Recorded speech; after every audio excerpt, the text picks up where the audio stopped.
السلام علیکم ورحمۃ اللہ وبرکاتہ۔ الحمد للہ رب العالمین والصلاة والسلام علی رسولہ الکریم وعلی آلہ وصحبہ ومن سار علی نہجہ الی یوم الدین وسلم تسلیما کثیرا، اما بعد۔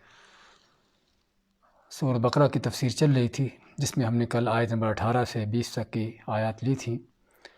ان کو دہراتے ہیں۔ اعوذ باللہ من الشیطان الرجیم، مثلہم کمثل الذی استوقد نارا، بلکہ آیت نمبر 17 سے مثلہم،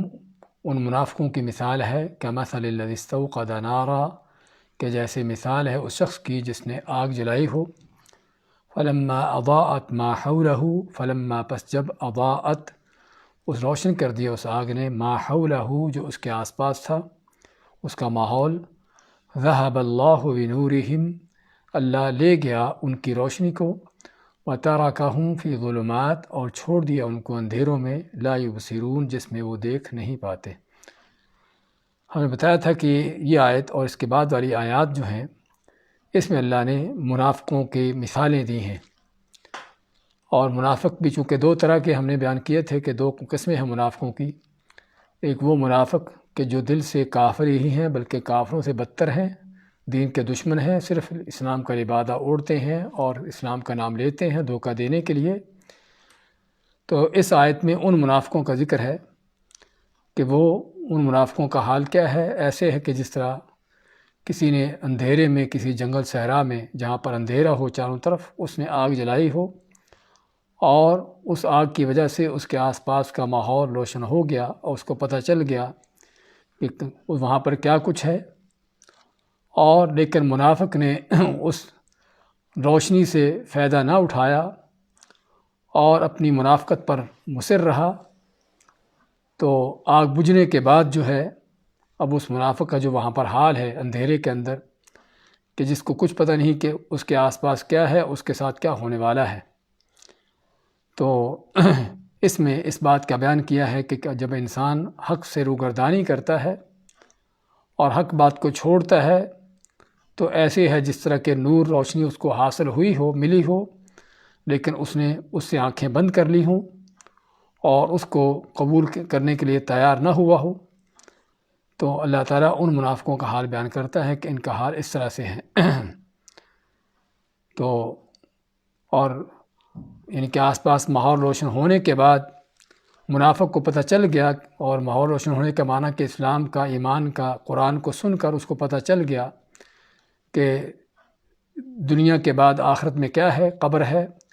آگے قیامت ہے، اور حساب کتاب ہے، جزا سزا ہے۔ لیکن ان سبھی چیزوں کے باوجود جو ہے اس نے ان چیزوں سے جب کوئی سبق عبرت حاصل نہ کیا، تو اس کا حال اس شخص کی طرح ہے کہ جو اندھیروں میں باقی رہ گیا، اور جس کو کچھ پتہ نہیں کہ ابھی اس کے ساتھ کیا ہونے والا ہے۔ صم بکم عمی فہم لا یرجعون، فرمایا کہ یہ بہرے ہیں، گنگے ہیں اور اندھے ہیں، پس وہ لوٹ نہیں پاتے، یعنی ہدایت کی طرف، جس ہدایت کو چھوڑا انہوں نے، جس ہدایت کو چھوڑ کر گمراہی خریدی انہوں نے، اس طرف لوٹنے کا ان کے پاس کوئی رستہ نہیں بچا۔ کس وجہ سے؟ کہ اپنے آپ کو، کانوں کو بہرا کر لیا حق سننے سے، زبانیں گنگ ہو گئیں حق بولنے سے، اور آنکھیں اندھی ہو گئیں حق بات کو اور حقیقت کو دیکھنے سے۔ تو ایسے لوگوں کو پھر کبھی بھی ہدایت کا رستہ نہیں مل سکتا۔ او کصیب من السماء، یہ دوسرے طرح کے منافقوں کا حال بیان کیا اللہ نے، کہ ان کا حال کیا ہے کہ جو بارش ہے، یعنی کہ جیسے مثال ہو بارش کی آسمان سے، بادلوں سے، فیہ ظلمات و رعد و برق، کہ جس میں اندھیرے ہوں، اور رعد کے معنی گرج ہو، برق اور بجلی کی کڑک بجلی ہو۔ یجعلون اصابعہم فی آذانہم، یجعلون ڈال لیتے ہیں، اصابعہم اپنی انگلیوں کو، فی آذانہم اپنے کانوں میں، من الصواعق، صواعق جمع صاعقہ کی، اور صاعقہ کے معنی بجلی کی کڑک، حذر الموت، موت سے ڈرتے ہوئے، بچتے ہوئے۔ تو یہ دوسرے طرح کے منافقوں کا حال بیان کیا ہے کہ جو اگرچہ دل سے اسلام کے دشمن تو نہیں ہیں، لیکن ایمان اس قدر کمزور ہے کہ صرف اپنے مفادات کے بندے ہیں، اور اسلام کے جو مشکل احکامات ہیں جن کو وہ مشکل سمجھتے ہیں، ورنہ تو مشکل نہیں ہے، تو ان کے لیے وہ ایسے ہے جس طرح کہ بجلی کی کڑک ہو اور یا کوئی گرج ہو، اس انداز سے۔ تو ان منافقوں کا حال بیان کیا، کیونکہ سچے مومن تو اللہ کے دین کے لیے اور سچے دین حق کی خاطر بڑی سے بڑی قربانی دینے کے لیے بھی تیار ہوتے اور دیتے بھی ہیں، لیکن منافق ہیں کہ جو صرف ٹھنڈے میٹھے دین پر چلنا چاہتے ہیں، اور جہاں کوئی مشکل آتی ہے، کوئی قربانیوں کا وقت آتا ہے تو وہاں سے وہ بھاگ جاتے ہیں۔ تو میں کہ ان کا حال کیا ہے کہ ایسے جس طرح کہ بارش ہو، اور بارش سے مراد یہاں پر اسلام لیا گیا ہے کہ جو انسانیت کے لیے رحمت ہے، اور اس بارش کے یعنی کہ جب بارش ہوتی ہے تو بادل چھاتے ہیں اور رات کے وقت اور بھی اندھیرے ہو جاتے ہیں، اور اس میں گرج ہے اور اس میں بجلی کی چمک ہے۔ گرج سے مراد اسلام پر چلتے ہوئے جو تکلیفیں ہیں، جو اذیتیں ہیں اور طرح کی آزمائشیں ہیں، اور چمک سے مراد اسلام کی سربلندی، کامیابیاں ہیں، اور کڑک جو آگے جس کا ذکر ہو رہا ہے وہ ان منافقوں کے حوالے سے اسلام کے وہ احکامات ہیں جن کو اپنی موت سمجھتے ہیں، جس طرح کہ جہاد کا حکم ہے، تو اس سے بچنے کے لیے اپنی انگلیاں کانوں میں ڈالتے ہیں، یعنی ان سے منہ پھیرتے ہیں، لیکن اللہ ماتا ہے کہ ان کا موت سے بھاگنا اور جہاد سے راہ فرار اختیار کرنا ان کی جانیں بچیں گی نہیں، بلکہ واللہ محیط بالکافرین، اللہ نے گھیرا کر رکھا ہے کافروں کا کہ کہیں سے اللہ تعالیٰ کی پکڑ سے بچ کر جانے والے نہیں ہیں۔ یکاد البرق یخطف ابصارہم، قریب ہے کہ بجلی ان کی آنکھوں کو اچک لے جائے، کلما اضاء لہم، جب بھی ان کے لیے روشنی ہوتی ہے، مشوا فیہ، جب اس میں چلتے ہیں، وَإِذَا أَظْلَمَ عَلَيْهِمْ، اور جب ان پر اندھیرا کر دیتی ہے تو قاموا، کھڑے ہو جاتے ہیں۔ یعنی منافقوں کا حال کہ جب کوئی دین کی آسان چیزیں ان کو ملتی ہیں تو اس پر بھاگے چلے آتے ہیں، جب کوئی مفادات نظر آتے ہیں، اور جب کوئی ان کو ایسی چیز نظر آتی ہے کہ جو ان کے لیے مشکل ہے تو وہیں پر دین سے پھر جاتے ہیں اور اپنے مفادات کی طرف چل پڑتے ہیں۔ وَلَوْ شَاءَ اللَّهُ لَذَهَبَ بِسَمْعِهِمْ، اگر چاہتا اللہ تعالیٰ تو لے جاتا ان کی سماعت کو، ان کے کانوں کو، ان کو بہرا کر دیتا، وَأَبْصَارِهِمْ، ان کی آنکھوں کو لے جاتا، اندھا کر دیتا، یعنی واقعی ہی ان کے کان بہرے ہو جاتے اور آنکھیں اندھی ہو جاتی، لیکن اللہ تعالیٰ کی حکمت ہے کہ وہ بندوں کو چھوڑتا ہے، ان کو مہلت دیتا ہے جب تک ان کے امتحان کا وقت باقی ہے اور جاری ہے۔ ان اللہ علی کل شیء قدیر، بے شک اللہ تعالیٰ ہر چیز پر قادر ہے، ان منافقوں کے ساتھ یہ چیزیں کرنے پر بھی قادر ہے، اور ویسے بھی اللہ تعالیٰ کی ہر چیز پر قدرت کاملہ۔ اور یہ جملہ ہم نے ذکر کیا تھا کہ نہ کہ صرف کہنے کا ہے، بلکہ اس پر ایمان لانے اور اس کو عملی زندگی میں لانے کا ہے کہ واقعی اللہ تعالیٰ کو ہر چیز پر قادر سمجھ کر اس اللہ پر یقین و ایمان رکھا جائے۔ اس کے بعد کی آیتیں لیتے ہیں۔ اعوذ باللہ من الشیطان الرجیم، یا ایہا الناس اعبدوا ربکم الذی خلقکم والذین من قبلکم لعلکم تتقون، الذي جعل لكم الأرض فراشا والسماء بناء وأنزل من السماء ماء فأخرج به من الثمرات رزقا لكم فلا تجعلوا لله أندادا وأنتم تعلمون، وإن كنتم في ريب مما نزلنا على عبدنا فأتوا بسورة من مثله وادعوا شهداءكم من دون الله إن كنتم صادقين، فإن لم تفعلوا ولن تفعلوا فاتقوا النار التي وقودها الناس والحجارة أعدت للكافرين۔ یا ایھا الناس، اے لوگو، اعبدوا ربکم، عبادت کرو اپنے رب کی، الذی خلقکم، جس نے تم کو پیدا کیا، والذین من قبلکم، اور ان لوگوں کو کہ جو تم سے پہلے ان کو پیدا کیا، لعلکم تتقون، تاکہ تم بچ جاؤ، تاکہ تم متقی بن جاؤ۔ الذی، وہ اللہ کی ذات، جعل لکم الارض، جعل، بنایا، لکم، تمہارے لیے، جس نے الارض، زمین کو، فراشن، بچھونا، والسماء بناء، اور آسمان کو چھت بنایا،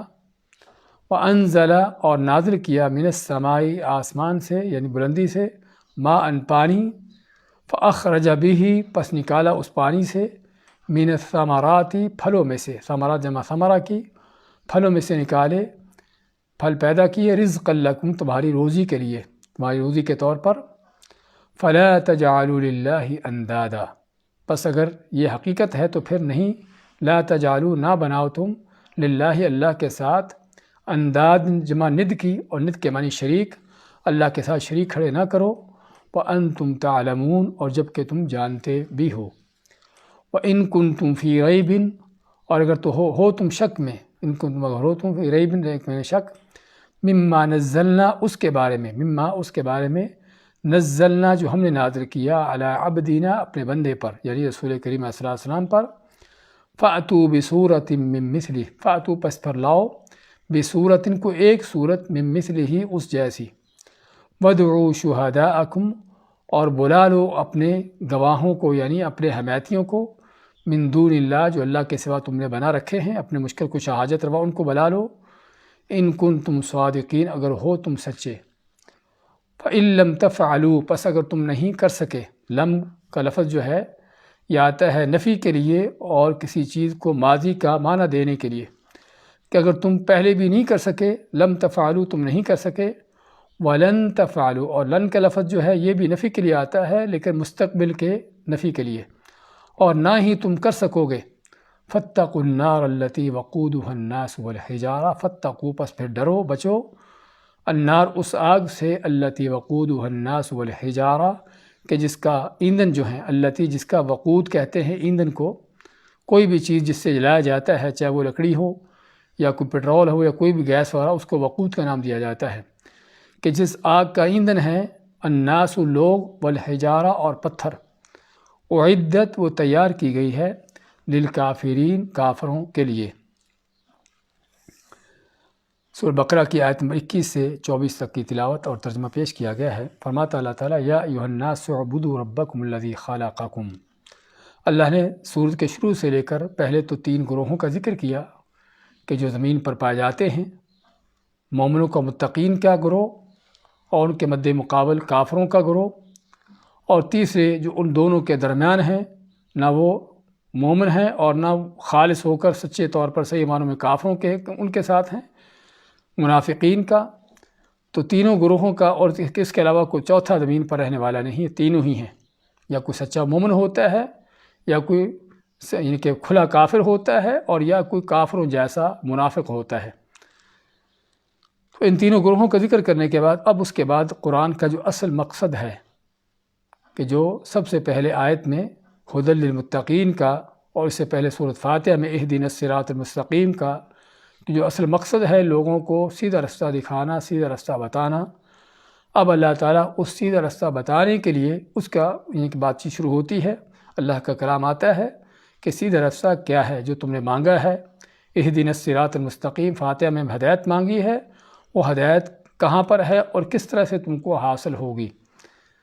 تو اور یہاں پر اس لیے سبھی لوگوں کو مخاطب کیا، چاہے مومن ہو یا کافر ہو یا منافق ہو، تو کیا فرمایا، یا ایھا الناس، اے لوگو، ہر طرح کے لوگوں، عرب و عجم ہو، کالے گورے ہو، کسی بھی رنگ و نسل کے ہو، کسی بھی زمانے کے ہو، اور کسی بھی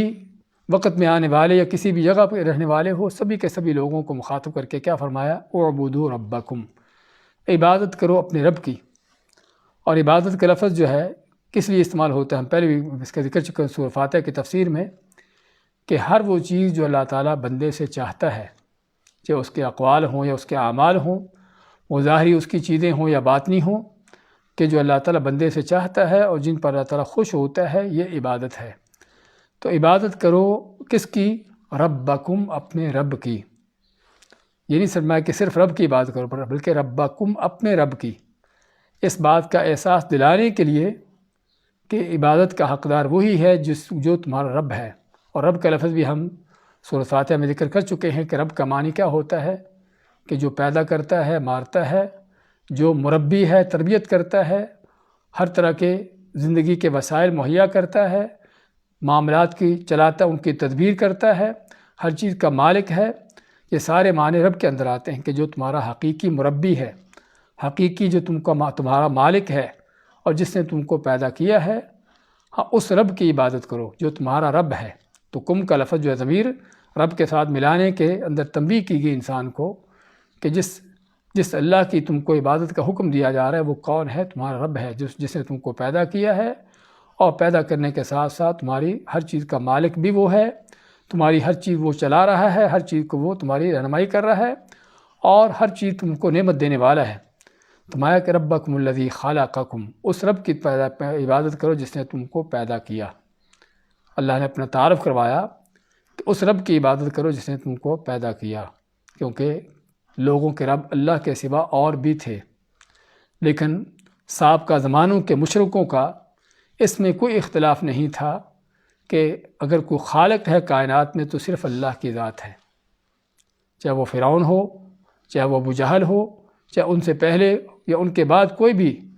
سابقہ زمانوں کے مشرک کافر، کسی نے کبھی نہیں کہا کہ ہمیں پیدا کرنے والا کو اللہ کے سوا کوئی دوسرا ہے۔ اور بلکہ قرآن کریم میں جگہ جگہ پر اس چیز کا بیان ہے۔ اللہ ماتا کہ جب ان سے پوچھو وَلَئِن سَأَلْتَهُم مَّنْ خَلَقَهُمْ لَيَقُولُنَّ اللَّهُ، سورہ زخرف میں اللہ ماتا ہے کہ ان سے اگر پوچھو کہ تم کو کس نے پیدا کیا تو ضرور کہیں گے تاکید کے ساتھ لَيَقُولُنَّ اللَّهُ، دو تاکیدوں کے ساتھ کہ یقیناً ضرور کہیں گے کہ اللہ نے ہم کو پیدا کیا۔ لیکن آج کا مشرک ہے، چاہے وہ کلمے پڑھتا ہو، ہاں وہ مشرک ہے جو کہتا ہے کہ بیٹا کسی پیر نے دیا ہے، یہ کسی ولی کی اس کی نگاہ کرم ہے، اور داتا اس کا روزی دینے والا دوسرا ہے۔ تو آج یہ طرح طرح کے شرک کے انداز جو آج ہم کو نظر آتے ہیں، سابقہ زمانوں میں اس طرح کا شرک نہیں تھا۔ ہم وہ اللہ کی عبادت میں اوروں کو شریک کرتے تھے جس کا یہاں پر بیان ہو رہا ہے، لیکن اللہ کے سوا کسی کو رب نہیں مانتے تھے، اللہ کے سوا کسی کو خالق نہیں مانتے تھے۔ تو اسی اللہ تعالیٰ نے اپنا تعارف کرواتے فرمایا کہ کس رب کی عبادت کرنی ہے، الذی خلقکم، جس نے تم کو پیدا کیا۔ اور پیدا کرنا ہی بذات خود ایک اللہ تعالیٰ کی وہ بڑی نعمت ہے کہ جو انسان کبھی سوچے تو پتہ چلتا ہے کہ اللہ تعالیٰ کا کتنا بڑا انعام ہے بندے پر، کہ اللہ تعالیٰ بندے کو پیدا ہی نہ کرتا تو دنیا میں جو اس کو یعنی کہ انعامات ملے ہیں، جو اس کو شہرت ملی ہے، جو اس کو مال و دولت ملے ہیں، اور دنیا میں جو اس کو اس کی رنگینیاں، اس کی لذتیں جو کچھ حاصل کر رہا ہے، کہاں سے ملتی؟ اللہ تعالیٰ پیدا ہی نہ کرتا تو ایمان ہدایت پر چل کر آخر میں جنتیں حاصل کہاں سے ہوتی؟ یعنی ہر چیز کا اصل اس کی بنیاد پیدائش ہے۔ تو اس رب کی عبادت کرو جس نے تم کو پیدا کیا، اور خالقکم کا لفظ بھی اس میں تنبیہ ہے انسان کو اس نعمت کی طرف کہ جس اللہ نے تم کو پیدا کیا، تم کو پیدا کرنے کے ساتھ اس کی تمہارے اوپر کتنی بڑی نعمت ہے۔ ہاں بعض اوقات انسان جب دنیا کی پریشانیوں آزمائشوں سے تنگ آتا ہے تو کہتا ہے کہ کاش کہ میں پیدا ہی نہ ہوتا۔ ہاں یہ اس کے صرف کہنے کی حد تک ہے۔ جب وہ تھوڑی سی آزمائشیں دور ہوتی ہیں اور لذتیں ملتی ہیں دوبارہ سے پھر سے دنیا کے مزے آتے ہیں، ہاں پھر اس کو پوچھو کہ پیدا ہونا چاہتا تھا نہیں ہونا چاہتا تھا۔ ہاں پھر تو موت کا تصور بھی لانا دل میں اس کو بھی برداشت نہیں کرے گا کہ موت کا تصور بھی کرے۔ ہاں اس وقت تو چاہے گا کہ ہمیشہ کے لیے زندہ رہوں۔ لیکن یہ ہے کہ جب کوئی مشکل مصیبت آتی ہے تو انسان اپنی بے صبری کی وجہ سے پھر کہتا ہے کہ کاش کہ پیدا نہ ہوتا۔ لیکن حقیقت یہ ہے کہ ہر انسان اس بات کا، اس اللہ کی نعمت کا اعتراف کرتا ہے کہ اللہ نے اس کو پیدا کر کے اس کے اوپر کتنا بڑا انعام کیا ہے۔ الگ بات ہے کہ اس نعمت کے تقاضوں پر چلے یا نہ چلے۔ تو فرمایا کہ اس رب کی عبادت کرو جس نے تم کو پیدا کیا، کیونکہ جیسا بتایا ہے کہ کسی بھی زمانے کا مشرک کافر اس بات کا انکار نہیں کرتا تھا کہ ان کو پیدا کرنے والا کو اللہ کے سوا کوئی دوسرا بھی ہے۔ اور نہ کہ صرف تم کو پیدا کیا، والذین من قبلکم، اور جو بھی لوگ جو تم سے پہلے تھے، یعنی تمہارے باپ دادا بھی اللہ کے پیدا شدہ ہیں، نہ تو وہ خود پیدا ہو گئے تھے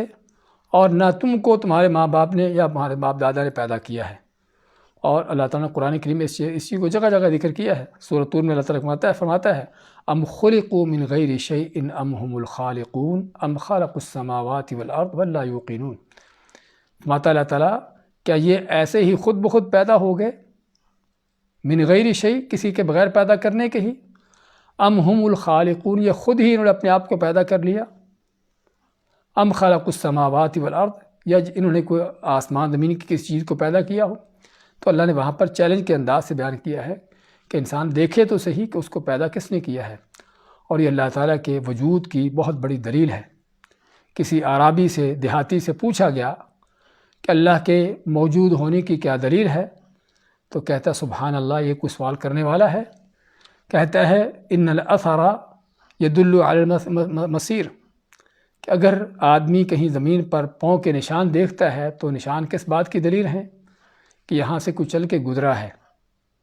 یعنی پاؤں کے نشان کہیں پر لگے ہوئے اس بات کی دلیل ہوتے ہیں کہ وہاں سے کوئی چل کے گزرا ہے۔ اور پھر کہتا ہے فَالسَّمَاءُ ذَاتُ أَبْرَاجٍ وَأَرْضٌ ذَاتُ فِجَاجٍ وَبِحَارٌ ذَاتُ أَمْوَاجٍ أَلَا يَدُلُّ عَلَى وُجُودِ اللطیف الخبیر، کہ آسمان کو جو دیکھو کہ کس طرح سورج چاند ستاروں سے بھرا ہوا، اور زمین جو پہاڑوں وادیوں سے بھری ہوئی ہے، اور سمندر جس میں موجیں ٹھاٹھے مار رہی ہیں، تو کیا یہ ساری چیزیں ایک اللہ کی طرف، اس لطیف و خبیر جو اللہ ہے اس کی دلیلیں نہیں ہیں؟ اور یہ قرآن کا انداز ہے، اور صرف یہاں سے شروع ہوتا ہے، اور آگے ہم پورے قرآن میں اس کو بار بار پڑھیں گے، دسیوں مرتبہ بلکہ سینکڑوں مرتبہ اس کا ذکر آئے گا کہ اللہ نے انسان کو اپنے وجود پر، اپنی توحید پر، اس کے دلیل کے لیے کائنات میں غور و فکر کرنے کی دعوت دی ہے، کہ انسان صرف اپنے وجود ہی کو دیکھے کہ کہاں سے پیدا ہوا، کہاں سے آیا، اس کو کس نے پیدا کیا، کیا خود بخود پیدا ہوا ہے؟ تو بات کر رہے تھے، اس لیے کسی زمانے کے کافروں نے اس بات کا انکار نہیں کیا سوائے جو ملحد قسم کے لوگ ہوتے ہیں جن کو دہریے کہتے ہیں۔ ہاں ان کا ضرور کہنا تھا کہ ما ہی الا حیاتنا الدنیا نموت و نحیا، کہ یہ صرف ہماری دنیا کی زندگی ہے جس میں کوئی پیدا ہو رہا ہے، کوئی مر رہا ہے، اور ایسے ہی خود بخود نظام چل رہا ہے۔ لیکن وہ بھی عقل کے اندھوں کو پتہ ہے کہ اس کے پیچھے حقیقت کیا ہے، وہ وہاں پر بھی صرف شیطان کا ان کو سکھایا ہوا فلسفہ اس کے مطابق چلتے ہیں، ورنہ ان کو خود بھی پتہ ہوتا ہے کہ لازماً اگر یہ کائنات اتنی بڑی موجود ہے تو اس کو پیدا کرنے والا ہے، اور نہ کہ صرف پیدا کرنے والا ہے بلکہ پیدا کرنے کے والا ایک ہے، دو نہیں ہے۔ کس لیے؟ کیونکہ یہ بھی جانتے ہیں سبھی کہ اگر ایک ہی طرح کی صلاحیت، ایک ہی طرح کی قوت رکھنے والے ایک سے زیادہ ہوں تو پھر وہ نظام چلتے نہیں ہیں، نظام خراب برباد ہوتے ہیں، اور قرآن کریم میں اللہ نے اس کا ذکر کیا ہے۔ تو اس بات کی بھی دلیل ہے، کائنات کی ہر چیز اللہ تعالیٰ کے وجود کی دلیل ہے، اور بلکہ اللہ تعالیٰ کی توحید کی، اس کی وحدانیت کی دلیل ہے۔ تو اللہ تعالیٰ اسی چیز کو یہاں پر بیان کرتا ہے کہ اگر تم اس بات کا اعتراف کرتے ہو کہ تم کو اللہ نے پیدا کیا ہے اور تمہارے پہلے باپ دادا کو پیدا کرنے والا وہ ہے، تو پھر کیسے تمہاری لائق ہو، تمہاری عقلیں کہاں جاتی ہیں کہ پیدا تم کو کسی نے کیا ہو اور عبادت تم کسی اور کی جا کے کرتے ہو؟ ہاں، پھر حق بھی اسی رب کا بنتا ہے کہ اسی کے سامنے جھکا جائے اور اسی کی عبادت کی جائے۔ اس لیے کہ عبادت کرو اپنے اس رب کی جس نے تم کو پیدا کیا، والذین من قبلکم، اور جو تم سے پہلے ان کو پیدا کیا، کس لیے؟ لعلکم تتقون، تاکہ تم متقی بن جاؤ، یا تاکہ تم بچ جاؤ، دونوں معنی ہی لازم ملزوم ہے۔ کہ جب ایک اللہ کی عبادت کرو گے تو تقویٰ پرہیزگاری بھی آئے گا، اور اسے پتہ چلا کہ اللہ کی عبادت اور توحید ہی اصل تقوی کا رستہ ہے، اصل تقوی کی بنیاد ہے۔ اس لیے وہ وضو کا لفظ جو ہے یہاں پر عبادت کرنے کا جو حکم ہے، اس کا معنی کیا ہے؟ ابن عباس رضی اللہ عنہ فرماتے ہیں کہ قرآن کریم میں جہاں بھی عبادت کا لفظ آتا ہے اس کا معنی ہی توحید ہے۔ کیا معنی؟ وحدوا ربکم، کہ اپنے رب کی توحید پر چلو، اور اپنے رب کی توحید کو اپناؤ، اپنے رب کی توحید بیان کرو، لوگوں کو اس توحید کی دعوت دو، خود بھی اس پر چلو۔ تو وعبدوا ربکم، اپنے رب کی توحید اپناؤ کہ جس نے تم کو پیدا کیا اور تم سے پہلے لوگوں کو پیدا کیا، تاکہ تم متقی بن جاؤ، جسے بتانے لگے تھے کہ توحید ہی اصل تقوی ہے۔ اور اسے معلوم ہوا کہ جو آدمی دن رات نفل نوافل پڑھتا رہے، دن رات اس کے صدقے خیرات چلتے رہیں، اور بہت اس کے نیکی کے کام دیکھنے کو نظر آتے ہوں، لیکن توحید نہیں ہے، تو وہ کیا ہے؟ وہ متقی نہیں ہے، وہ پرہیزگار نہیں ہے، وہ نیک نہیں ہے۔ چاہے لوگ اس کو کتنا بھی نیک بنا لیں، لیکن وہ نیک نہیں، کیونکہ نیکی کے لیے شرط ہے توحید کی، لعلکم تتقون، تاکہ تم متقی بن جاؤ۔ اور بلکہ متقی نیک بننا تو بعد کی بات ہے، جب تک شرک آدمی کر رہا ہے اللہ تعالیٰ کے ہاں اس کے کسی عمل کا کوئی اعتبار ہی نہیں ہے۔ مکہ کے مشرک، قریش کے لوگ کو ایک طرح کی عبادت کرتے تھے، بہت بڑی ان کی صدقے خیرات تھے، بڑے ان کی عبادات تھی، ان کی بیت اللہ کی رکھوالی، بیت اللہ کی سرپرستی، اور حاجیوں کو ان کی خدمت، اور طرح طرح کے ان کے یہ ساری چیزیں تھیں، اور بلکہ مشکل حالات میں صرف اللہ ہی کو پکارتے تھے۔ لیکن چونکہ اس کے ساتھ ساتھ شرک بھی کر رہے تھے، تو اللہ نے ان کے کسی اس طرح کی عبادت کا کوئی اعتبار نہیں کیا، اور دو ٹوک اور کھلے طور پر ان کو کافر کہا، ان کو مشرک کہا، اور نبی کریم صلی اللہ علیہ وسلم کو ان سے جہاد کرنے کا حکم دیا، اور جو ان میں سے توحید کو اپنائے بغیر، آپ صلی اللہ علیہ وسلم کے دین کو، آپ کی لائی ہوئی سنت پر چلے بغیر مر گیا، اللہ نے ان کے لیے جہنمی ہونے کا فیصلہ سنا دیا۔ جس سے پتہ چلتا ہے کہ آدمی متقی وہی ہے جو توحید پر ہے، جو توحید پر نہیں، جس کا عقیدہ صحیح نہیں، چاہے وہ دیکھنے کو کتنا بھی نیک کیوں نظر آتا ہو، وہ نیک نہیں ہے، وہ برا ہے، بد ہے۔ اور تتقون کا دوسرا جو لفظی معنی ہے، لغوی معنی، کسی چیز سے بچنا، کہ تاکہ تم بچ سکو، یہی معنی اس کے اندر ہے کہ اگر متقی بنو گے تو اس کا لازمی نتیجہ کیا ہوگا کہ اللہ کے عذاب سے، جہنم سے، اللہ کے پکڑ سے بچ جاؤ گے۔ تو تاکہ تم بچ جاؤ اللہ کے پکڑ سے، اللہ کے عذاب سے، جہنم سے بچ جاؤ،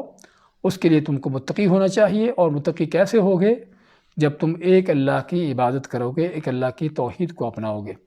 تمہارے یا ایھا الناس، اے لوگو، سبھی کے سبھی لوگوں کو مخاطب کر کے فرمایا، اعبدوا ربکم، عبادت کرو اپنے اس رب کی جس نے تم کو پیدا کیا اور تم سے پہلے لوگوں کو پیدا کیا، تاکہ تم متقی بن جاؤ اور متقی بن کے اللہ کے عذاب سے بچ جاؤ۔ الذی جعل لکم الارض فراشا، پھر مزید اللہ تعالیٰ اپنی نعمتوں کا ذکر کرتا ہے اور اپنے معبود ہونے کی دلیلیں پیش کرتا ہے کہ کیوں اللہ ہی تمہارا معبود ہے، کیوں اللہ ہی کی عبادت کرنا ہے۔ توحید کی کیا دلیلیں ہیں ان کو ذکر کرتا ہے۔ الذی، وہ ذات، جعل لکم، جعل بنایا، لکم تمہارے لیے، اس نے بنایا تمہارے لیے، الارض زمین کو، فراشن بچھونا، والسماء بناء، اور آسمان کو، بنا کے معنی ہوتا ہے ویسے تو کوئی عمارت یا بلڈنگ، لیکن یہاں پر عام طور پر معنی لیا جاتا ہے چھت کا، کیونکہ اگر زمین بچھونا ہے، فرش ہے، تو فرش کے مقابلے میں کیا ہوتا ہے؟ وہ چھت ہوتی ہے۔ تو تمہارے رہنے کے لیے تم کو صرف پیدا ہی نہیں کیا، بلکہ پیدا کرنے کے ساتھ تمہارے رہنے کا انتظام کیا، اور وہ بھی تمہارے پیدا ہونے سے بہت پہلے سے انتظام کیا ہوا ہے کہ تمہارے رہنے سہنے کے لیے زمین بنا دی، جس زمین پر تم رہتے بستے ہو، چلتے پھرتے ہو، اپنے مکان بلڈنگیں بناتے ہو، کھیتیاں باڑیاں کرتے ہو، طرح طرح کے زندگی کے جو معاملات ہیں تم اس زمین پر رہ کر کرتے ہو۔ اگر اللہ تعالیٰ چاہتا تو زمین اس قابل نہ ہوتی کہ تم اس پر رہ بھی سکتے، ہر وقت اس میں اس میں زلزلے ہوتے، ہلتی رہتی زمین، اس میں کوئی کھیتی نہ اگا سکتے، اس میں چل پھر نہ سکتے۔ تو اللہ تعالیٰ نے قرآن کریم میں جگہ جگہ اس نعمت کا بھی ذکر کیا ہے کہ کبھی زمین کی اس نعمت کو دیکھو جس پر تم رہتے بستے ہو، کہ اللہ تعالیٰ کی کتنی بڑی نعمت ہے۔ افلا ينظرون الى الابل كيف خلقت والى السماء كيف رفعت والى الجبال كيف نصبت والى الارض كيف سطحت، کہ کیسے اللہ نے زمین کو ہموار کر کے بچھا دیا ہے کہ جس پر تم رہو بسو، اپنی کھیتی باڑی کرو، مکان گھر بناؤ اور اپنے سفر طے کرو بغیر کسی مشکل کے۔ تو یہ اللہ تعالیٰ کی نعمت۔ والسماء بناء، اور آسمان کو چھت بنا دیا، یعنی تمہارا گھر بنا دیا۔ اور واقعی ہی اس کائنات کے حوالے سے اگر آدمی تھوڑی وسیع نظروں سے دیکھے تو پتہ چلتا ہے کہ زمین و آسمان ایک گھر کی مانند ہیں۔ اللہ نے جو انسانوں کے رہنے کے لیے گھر بنایا ہے، تو تم کو پیدا ہی صرف نہیں کیا بلکہ تمہارے رہنے کا انتظام پہلے سے کر دیا ہوا تھا، اور وہ زمین اور آسمان کی شکل میں، اور نہ کہ صرف اکیلا آسمان ہے بلکہ آسمان کے اندر بھی اللہ نے طرح طرح کے جو نظام فلکی رکھے ہیں۔ تمہاری دن کی روشنی کے لیے تم کو انرجی اور دھوپ دینے کے لیے سورج پیدا کر دیا، اور رات کو روشنی دینے کے لیے چاند کو نکال دیا، اور آسمان کی زینت کے لیے ستارے رکھ دیے، اور دن رات کا یہ سلسلہ جو چلا دیا، یہ ساری آسمان کے حوالے سے۔ تو السماء، آسمان کو بنا دیا، بنا چھت بنا دیا، تمہارے رہنے کا گھر بنا دیا۔ اب گھر میں رہنے کے ساتھ ساتھ انسان کو اس کی زندگی کی ضروریات بھی چاہیے، پیدا کیا اور رہنے کے لیے گھر بنا دیا، اور پھر اس کی ضروریات کے لیے کیا کیا؟ وَأَنزَلَ مِنَ السَّمَاءِ مَاءً، اور نازل کیا آسمان سے پانی، اور آسمان سے مراد یہاں پر بارش، اپنے بادل کہ بادلوں سے پانی نازل کیا۔ اور ہم نے ذکر کیا تھا کہ سما کا لفظی معنی جو ہے کسی چیز کا بلند ہونا، کہ جو اونچائی سے، بلندی سے کوئی بھی چیز ہوتی ہے اس کو سما کا نام دیتے ہیں، کہ بلندی سے آسمان سے تمہارے لیے بادلوں سے بارش پر نازل کی۔ وَأَنزَلَ، اور اس نے نازل کیا۔ یہاں پر غور کرنے کی بات جو ہے وہ یہ ہے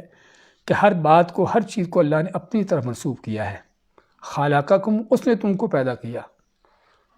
اور تم سے پہلے لوگوں کو اس نے پیدا کیا۔ جعل لکم، بنایا تمہارے لیے، بنایا بھی اس نے اور بنایا بھی تمہارے لیے، لکم تمہارے لیے، نعمت کا احساس دلانے کے لیے،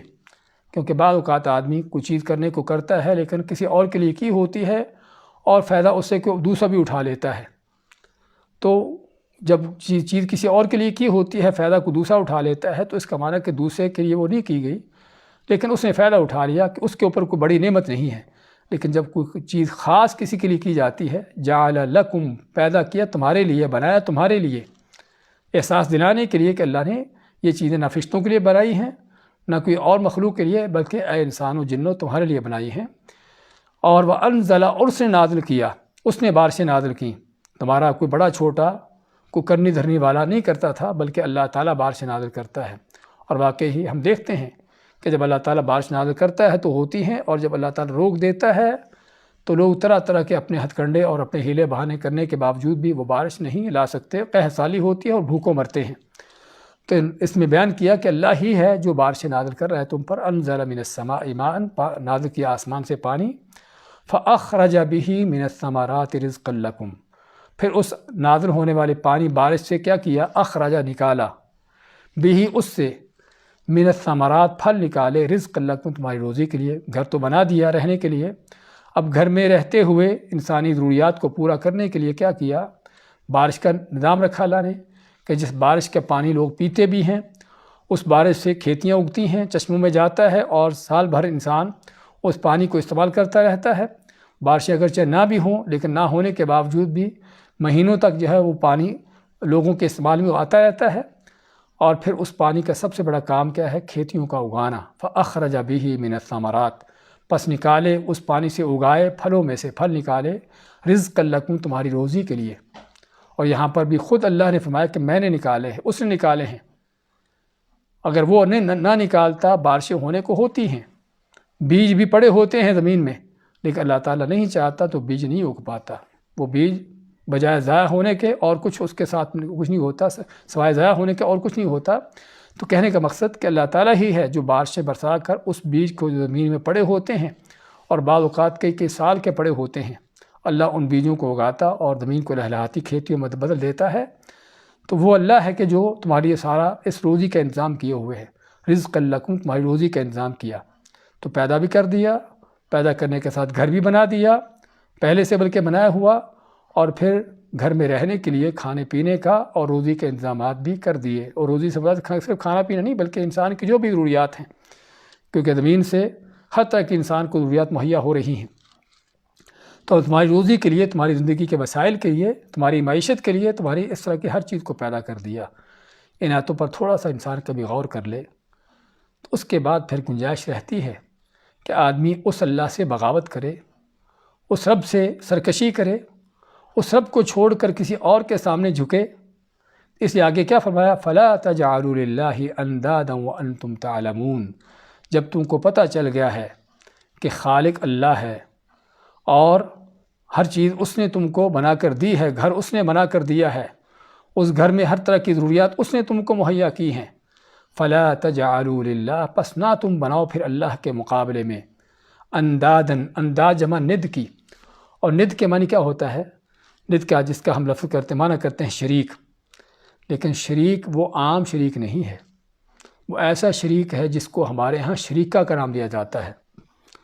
رشتہ داروں میں کچھ ایسے لوگ ہوتے ہیں جن کو شریکہ کا نام دیتے ہیں۔ وہ شریکہ کون ہوتا ہے؟ کہ جو انسان کے ہم پلہ ہوں، اس کے برابر ہوں، حسب و نسب کے لحاظ سے، خاندانی لحاظ سے۔ تو آدمی دوسرے کسی اور کا آگے بڑھ جانا تو اس کو برداشت ہوتا ہے، لیکن خاندان کے ایسے لوگ جو اس کے ہم پلہ ہوں، خاندانی لحاظ سے، ان چیزوں کے لحاظ سے، ان میں سے وہ آگے بڑھتا ہے تو عام طور پر یہ برداشت نہیں ہوتا۔ اس لیے اس کو ہمارے ہاں شریکہ کا نام دیتے ہیں، کہ یعنی کہ جو آدمی کے ہم پلہ لوگ ہوں، اس کے برابر ہوں، لیکن وہ اس سے آگے بڑھنے کی کوشش میں ہوں یا آگے بڑھ گئے ہوں۔ تو اللہ تعالیٰ نے اس چیز کو انداد کا ند کا نام دیا ہے کہ اللہ تعالیٰ کے برابر کسی کو کھڑا کر کے وہ چیزیں، وہ اختیارات، وہ صلاحیتیں جو اللہ کی ہیں ان کو دے دینا، ان کو اللہ کے مقابلے میں کھڑا کر دینا۔ کیونکہ حقیقت میں جب بھی اللہ کی صفت کسی مخلوق کو دی جائے گی تو اس کا معنی کیا ہوگا؟ کہ اس کو اللہ کے مقابلے میں کھڑا کرنا۔ تو اللہ ماتا فلا تجعلوا للہ اندادن، کہ اللہ کے نہ شریک بناؤ، اور اندادن اس میں نکرہ ہے، تنوین لگی ہے، اس میں کسی طرح سے کوئی شریک نہ بناؤ، کسی انداز سے بھی، نہ تو اللہ سے ہٹ کر کسی کو سجدہ کرو، نہ اللہ کو چھوڑ کر کسی سے مانگو، کسی سے فریادیں کرو، کسی کو اپنی مشکل کشا حاجت روا مانو، اور نہ حتیٰ کہ چھوٹے سے چھوٹا قسم کا شرک بھی اللہ کے ساتھ کسی کو شریک نہ کرو۔ نبی کریم علیہ السلام آپ کے پاس ایک آدمی آیا، کہنے لگا کہ ما شاء اللہ و شئت، کہ جو اللہ نے چاہا اور آپ نے چاہا۔ آپ صلی اللہ علیہ وسلم کو اللہ کی مشیت میں شریک کر دیا، تو آپ نے کیا فرمایا؟ اجعلتنی للہ ندن، کیا تو نے مجھے اللہ کا شریک بنا دیا؟ بلکہ صرف یہ کہو کہ جو اللہ نے چاہا۔ میں کون ہوتا ہوں جو اللہ کی مرضی میں، اللہ کی مشیت میں میری شرکت ہو جائے؟ اور ابن مسعود رضی اللہ عنہ پوچھتے ہیں آپ صلی اللہ علیہ وسلم سے کہ اللہ کے نبی صلی اللہ علیہ وسلم سب سے بڑا گناہ کیا ہے؟ کائنات میں سب سے بڑا جرم کیا ہے؟ آپ فرماتے ہیں ان تجعل للہ ندن وہو خلقک، کہ جس اللہ نے تم کو پیدا کیا ہے تم اس اللہ کے برابر، اس کے ہمسر، اس کے ہم پلہ کو کھڑے کرنا شروع کر دو۔ تو اللہ فرماتا ہے کہ جب پیدا میں نے تم کو کیا ہے، گھر میں نے تمہارا بنایا ہے، ہر چیز تم کو میں نے دی ہے، تو پھر تم کیسے مجھے چھوڑ کر اوروں کو اب میرے مقابلے میں کھڑے کرتے ہو، ان کو میری صفات دیتے ہو، ان کی عبادت کرتے ہو، ان کو پوجتے ہو جا کر؟ یعنی ہاں اگر ہم دنیا کے لحاظ سے دیکھیں، کوئی وڈیرا، کوئی چودھری، کوئی سیٹھ کسی کو گھر بنا کر دیتا ہے،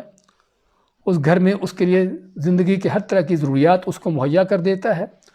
اور پھر یہ بھی کہتا ہے کہ جب بھی تم کو ضرورت ہو تم مجھ سے مانگو، میں تم کو دیتا ہوں۔ اور پھر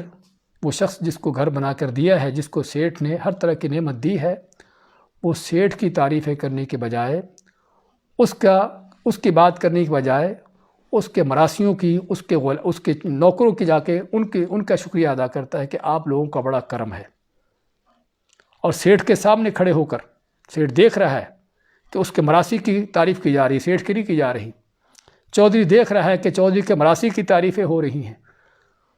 اس کو کہا جا رہا ہے کہ حضرت جی آپ کی نظر کرم ہے۔ ہاں پھر وہ سیٹھ کیا کرے گا؟ ہم تو انسان ہونے کے باوجود اس طرح کی چیزوں کو کبھی برداشت نہیں کرتے۔ رب کائنات جس نے صرف یہ نہیں کہ آپ کو نعمتیں دی ہیں، آپ کو پیدا کرنے والا، آپ کی زندگی موت کا مالک ہے، آپ کا رب ہے، اور پھر اس کو چھوڑ کر کسی اور کی جا کے عبادت کرو، اس کے مقابلے میں کسی اور کو کھڑا کرو۔ آپ ماتے کہ کائنات کا سب سے بڑا جرم یہ ہے کہ رب کائنات جس نے تم کو پیدا کیا، تم کو ہر طرح کی نعمتیں دی، اور صرف نعمتیں دے کر وہ ختم نہیں کر دی، بلکہ تم کو نعمتیں دیتا ہی چلا جا رہا ہے۔ وما بکم من نعمت فمن اللہ،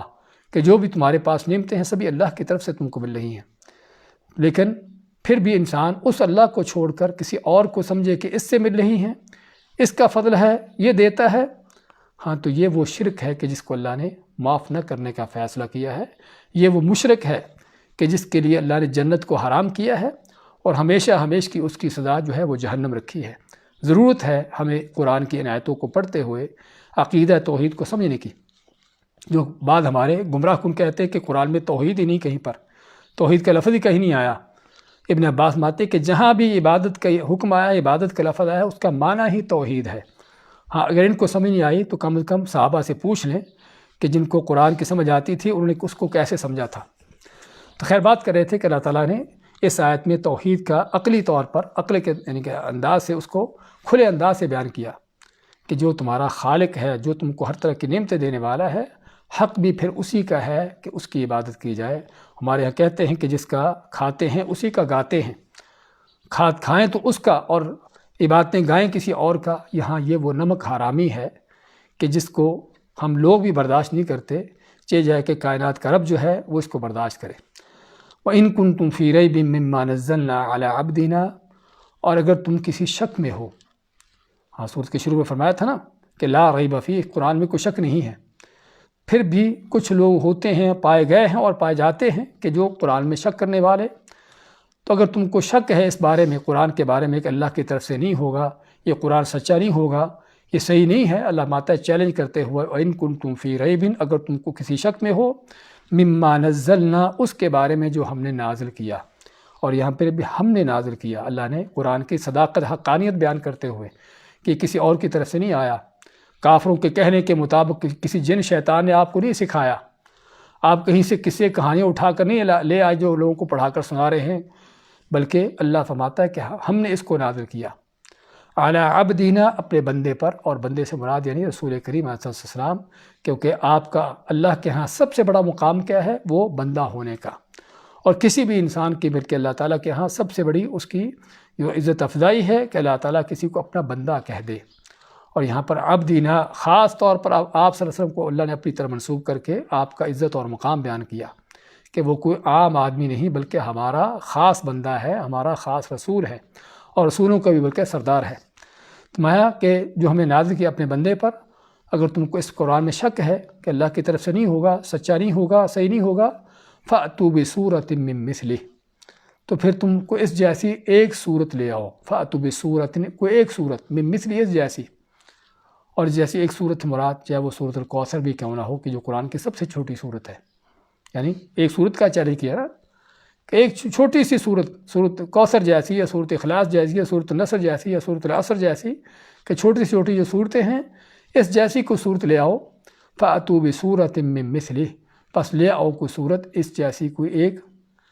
اور تم اکیلے نہیں صرف، وَادْعُوا شُهَدَاءَكُم مِّن دُونِ اللَّهِ، وَادْعُوا، اور بلا لو، پکار لو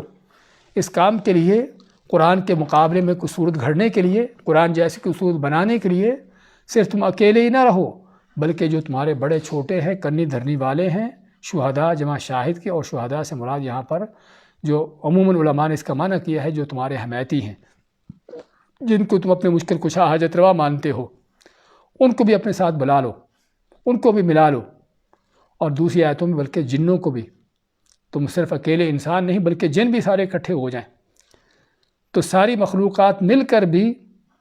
جو تم شرک کرنے والے، کفر کرنے والے ہو، یا جن کو تم اپنے معبود بنائے بیٹھے ہو اور سمجھتے ہو کہ بڑے وہ کرنی دھرنی والے ہیں، وہ بھی مل جائیں اور تمہارے ساتھ جن بھی ساتھ شامل ہو جائیں، تو کوئی ایک صورت گھڑ کے لے آؤ، چھوٹی سی چاہے صورت ہو۔ وَادْعُوا شُهَدَاءَكُم مِّن دُونِ اللَّهِ، اور بلا لو اپنی جو تمہارے حمایتی ہیں، جو تمہارے مشکل کشا حاجت روا جن کو تم سمجھتے ہو، ان کو بھی ساتھ بلا لو۔ ان کنتم صادقین، اگر تم واقعی سچے ہو قرآن کو جھٹلانے میں اور قرآن کے بارے میں دعویٰ کرنے کے میں نے اللہ کا کلام نہیں ہے، تو لے آؤ پھر اس جیسا ایک قرآن۔ اور یہ چیلنج جو ہے اس کو کرنے کا اصل اس کے پیچھے وجہ کیا ہے؟ اس کے پیچھے اصل وجہ تو کافروں کا قرآن کو جھٹلانا تھا کہ قرآن اللہ کا کلام نہیں ہے، بلکہ کبھی کہتے کہ کسی شیطان نے آپ کو سکھا دیا، نعوذ باللہ، کبھی کہتے کہ آپ نے کوئی کتابیں مل گئی تھی، آپ وہ کتابیں پڑھ کر ہم آ کر سنا دیتے ہیں، کبھی اور اس طرح کی طرح طرح کی باتیں کرتے۔ اللہ نے پھر چیلنج کیا کہ یہ قرآن بھی عربی میں ہے، اور اس لیے ہم نے بتایا تھا کہ الف لام میم جو شروع میں آیا ہے 3 حرف، اور صورتوں کے بعد صورتوں کے شروع میں اس طرح کے جو حروف آتے ہیں، اصل ان کا مقصد یہی ہے، یہ قرآن عربی میں ہے اور تم بھی عرب ہو اور بڑے فصیح ہو، یعنی کہ بلیغ ہو، اور تم کو اپنی فصاحت و بلاغت پر بڑا فخر ہے، اور اللہ تعالیٰ نے ہر زمانے میں نبی کو اسی طرح کا معجزہ دیا تھا کہ جو معجزہ اس وقت کے لوگوں کے لیے سب سے بڑا چیلنج ہو۔ موسیٰ علیہ السلام کے زمانے میں جادو بڑا زور پر تھا، ان کو اللہ نے ایسا آسا ڈنڈا دیا کہ جو اس سارے جادو کا توڑ تھا۔ عیسیٰ علیہ السلام کے زمانے میں طب اور میڈیکل اور حکمت بڑی جو ہے یعنی کہ زور و شور پر تھی، اللہ نے عیسیٰ علیہ السلام کو مردوں کو زندہ کرنے تک کی، اللہ تعالیٰ نے ان کو یہ یعنی کہ یہ صلاحیت دے دی، اللہ کے حکم سے مردوں کو زندہ کرتے۔ تو نبی کریم صلی اللہ علیہ وسلم کے زمانے میں عربوں کو اپنی فصاحت و بلاغت، اپنی عربی پر بڑا ناز تھا، بلکہ ان کے شعر و شاعری ہوتی، ان کے مشاعرے ہوتے، اور جو اچھے شعر لکھے ہوتے اس کو بیت اللہ میں باقاعدہ لٹکایا جاتا۔ تو کہنے کا مقصد، اللہ نے عربوں کو، آپ کے زمانے کے لوگوں کو چیلنج کیا کہ تم بڑے عربوں کے فصیح و بلیغ عرب ہو، تو تم پھر قرآن پورا نہیں، صرف اس جیسی کوئی ایک صورت لے آؤ۔ ہاں، بعض جگہوں پر اللہ نے پورے قرآن کا بھی چیلنج کیا ہے، جیسا سورہ یونس میں ہے، سورہ بنی اسرائیل میں ہے، اور بعض جگہوں پر جو ہے 10 صورتوں کا چیلنج کیا ہے، اور یہاں پر ایک صورت کا، اور بعض جگہوں پر صرف یہ بھی کہا ہے کہ چلو صورت بھی نہیں لا سکے تو قرآن جیسی ہی کوئی چیز لے آؤ۔ لیکن آج تک اس چیلنج کو نہ کوئی قبول کر سکا ہے اور نہ کوئی کر سکے گا، اور اگر کسی نے کوشش کی ہے تو ایسی واہیات باتیں کی ہیں کہ جس کو ہر سمجھنے والا، ہر سننے والا دیکھ کر ہنستا تھا کہ یہ کون سی باتیں تم کرتے ہو۔ وہ مسیلمہ کذاب، آپ صلی اللہ علیہ وسلم کے زمانے میں ہی جھوٹا نبی، اس کے پیروکاروں نے اس کو کہا کہ محمد صلی اللہ علیہ وسلم جو مسلمانوں کا نبی، اس پر تو وہی آتی ہے، تمہارے اوپر بھی وہی آتی ہے؟ کہتا میرے اوپر وہی آتی ہے۔ تو کیا وہی آئے تمہارے اوپر؟ کہتا ہے الفیل مل فیل، کہ ہاتھی کیا جانو کہ ہاتھی کیا ہے، لاہو خرطوم طویل، اس کی لمبی سونڈ ہے، وذنب قصیر، چھوٹی اس کی دم ہے۔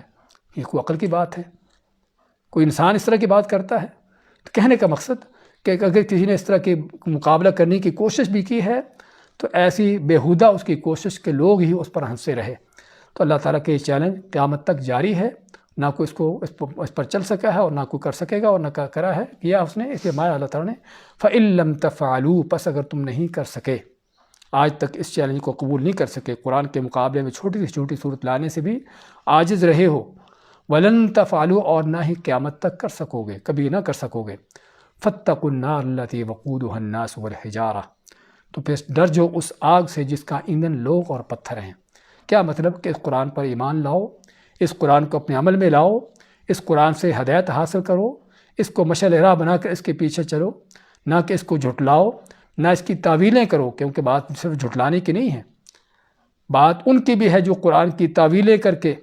اس کو ہیر پھیر کر کے اپنے مزاج کے مطابق ڈھالنے کی کوشش کرتے ہیں۔ ہاں یہ آیت شاید منسوخ ہو چکی ہوگی، ہاں کسی نے کہنے والے نے یہ بھی کہا کہ ہمارے امام کے قول کے خلاف کوئی بھی جو آیت ہے، کوئی بھی قرآن کی آیت ہے یا حدیث ہے، وہ سبھی کے سبھی یا تو منسوخ ہوگی یا پھر اس کی تعویل کی جائے گی۔ ہاں امام کی بات کو ثابت کرنا ہے، لیکن قرآن کو ٹھکرانا ہے، حدیث کو چھوڑنا ہے۔ تو بات جو ہے وہ صرف ٹھکرانے کی، صرف جھٹلانے کی نہیں ہے، بات غلط تعویلیں کر کے بھی قرآن کو چھوڑنے کی ہے۔ تو پھر اللہ کے عذاب سے بچ جاؤ،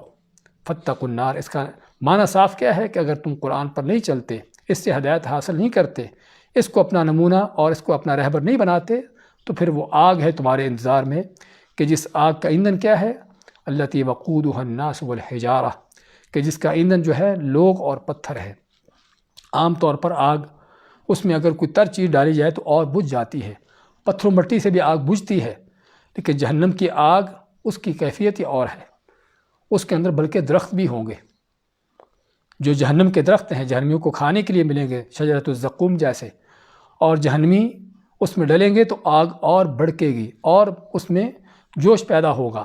اور پتھر کون سے ہیں؟ پتھر عام بھی ہو سکتے ہیں، اور بعض علماء کہتے ہیں کہ یہ وہ پتھر ہیں کہ جو لوگوں کے بنائے ہوئے بت تھے۔ اللہ تعالیٰ جس طرح ماتا سورۃ انبیاء میں کہ تم بھی وما تعبدون من دون اللہ حسب جہنم، تم سبھی جہنم کا ایندھن ہو، تو لوگ بھی جہنم میں ڈالے جائیں گے اور لوگوں کے بنائے ہوئے معبود بھی جہنم میں ڈالے جائیں گے، پتھر ہوں، بت ہوں یا اس طرح کی جو چیزیں ہیں۔ تو فرماتا اللہ تعالیٰ کہ اس آگ سے بچ جاؤ کہ جس کا ایندھن پتھر اور لوگ ہیں، لوگ اور پتھر ہیں، اور آگ بھی پھر دنیا کی آگ سے کتنی سخت ہے کہ جس کے بارے میں آپ فرماتے ہیں کہ دنیا کی آگ جو تم جلاتے ہو جہنم کی آگ سے 170 گنا زیادہ نرم ہے، زیادہ کم ہے، زیادہ اس سے ٹھنڈی ہے، اور جہنم کی آگ اس سے 170 گنا زیادہ شدید ہے۔ صحابہ فرماتے ہیں کہ اللہ کے نبی، دنیا کی آگ ہی بہت سخت ہے، آپ فرماتے کہ لیکن جہنم کی آگ اس طرح سے ہے، اعدت للکافرین، کس کے لیے تیار کی گئی ہے؟ کافروں کے لیے، وہ چاہے کھلا کافر ہو یا کافروں جیسے کام کرتا ہو، کیونکہ اللہ تعالیٰ کے ہاں بات ناموں کی نہیں ہے، لیبلوں کی نہیں ہے، اللہ کے ہاں عمل دیکھتا ہے اللہ تعالیٰ کہ کس انسان کا عمل کیسا ہے، اس کا عقیدہ کیسا ہے۔ باتیں تو کرنے کو آدمی جو بھی کر لے، لیبل جو بھی لگا لے، لیکن اس کا عمل کیا ہے اللہ تعالیٰ وہ دیکھتا ہے۔ تو اس لیے اگر کوئی کھلا کافر ہے، اپنے آپ کو کافر کہلانے والا ہو، یا کوئی کفر کے کام کرنے والا ہو، کافروں جیسے شرک، ان جیسی بے ایمانیاں، ان جیسا دین کا مذاق اڑانا اور طرح طرح کے وہ کافروں کے کام کرنے والا ہو، تو اللہ ماتا ہے کہ ان سبھی کے کافروں کے لیے کیا تیار کیا ہے؟ وہ عدت، وہ تیار کی گئی ہے، اور اس کے اندر یہ معنی ملا کہ جہنم تیار ہو چکی ہے، اور یہی عقیدہ ہے اہل حق کا، صحابہ تابعین کا، کہ جہنم تیار ہو چکی ہے، جنت بھی تیار ہو چکی ہے، اور یہ موجود ہیں اس وقت۔ تو اللہ ماتا ہے کہ وہ اس جہنم سے بچ جاؤ کہ جس کو تیار کیا گیا ہے کافروں کے لیے۔ دوبارہ دیکھیں آج کی آیتیں، یا ایھا الناس اعبدوا ربکم الذی خلقکم، اے لوگو عبادت کرو اپنے اس رب کی جس نے تم کو پیدا کیا، والذین من قبلکم، اور لوگوں کو پیدا کیا جو تم سے پہلے تھے، لعلکم تتقون، تاکہ تم متقی نیک بن جاؤ یا تاکہ تم اللہ کے عذاب سے بچ جاؤ۔ الذی جعل لکم الارض فراشا، وہ اللہ کی ذات جس نے جعل لکم، بنایا تمہارے لیے، الارض زمین کو، فراشاً بچھونا، والسماء بناءً، اور آسمان کو چھت بنایا، وانزل من السماء ماءً، اور نازل کیا آسمان سے پانی، فاخرج به من الثمرات رزقا لکم، پس نکالے اس نے اس پانی سے، من الثمرات، پھلوں میں سے، رزقا لکم، تمہاری روزی کے لیے، فلا تجعلوا للہ اندادا، پس اگر بات یہ ہے اللہ تعالیٰ کی یہ نعمتیں تم پر، تو پھر نہیں بناؤ تم اللہ کے ساتھ کوئی شریک، اس کے مقابلے میں کوئی ساجی اس کے کھڑے کرو، اس کے برابر کھڑے کرو کسی کو، وَأَنْتُمْ تَعْلَمُونَ جبکہ تم جانتے بھی ہو، یعنی اس بات کا علم رکھتے ہوئے، پتہ بھی ہے کہ اللہ تعالیٰ ہی ہر چیز پیدا کرنے والا ہے، پھر بھی تم یہ کام نہ کرو، کیونکہ آدمی جانتے بوجھتے جب کوئی جرم کرتا ہے تو اس کا جرم اس آدمی سے بڑا ہوتا ہے کہ جو جاہل ہو، جس کو پتہ نہ ہو۔ وَإِن كُنتُمْ فِي رَيْبٍ اور اگر تم شک میں ہو کسی میں، مما نزلنا اس کے بارے میں جو ہم نے نازل کیا، علی عبدنا اپنے بندے پر، فَأْتُوا بِسُورَةٍ مِّن مِّثْلِهِ پس پھر کو لاؤ صورت اس جیسی کو ایک صورت، وَادْعُوا شُهَدَاءَكُمْ اور بلا لو تم اپنے گواہوں کو، اپنے حمیتیوں کو، اپنے بڑوں کو جن کو تم اپنے بڑے سمجھتے ہو، من دون اللہ اللہ کے سوا، ان کنتم صادقین اگر ہو تم سچے، فَإِن لَّمْ تَفْعَلُوا پس اگر تم ایسا نہیں کر سکے، وَلَن تَفْعَلُوا اور نہ ہی تم کر سکو گے کبھی، فَاتَّقُوا النَّارَ الَّتِي وَقُودُهَا النَّاسُ وَالْحِجَارَةُ پس بچ جاؤ اس آگ سے کہ جس کا جو ہے ایندھن، اس کا لوگ اور پتھر اس کا ایندھن ہے، اعدت للکافرین وہ تیار کی گئی ہے کافروں کے لیے۔ بارک اللہ فیکم۔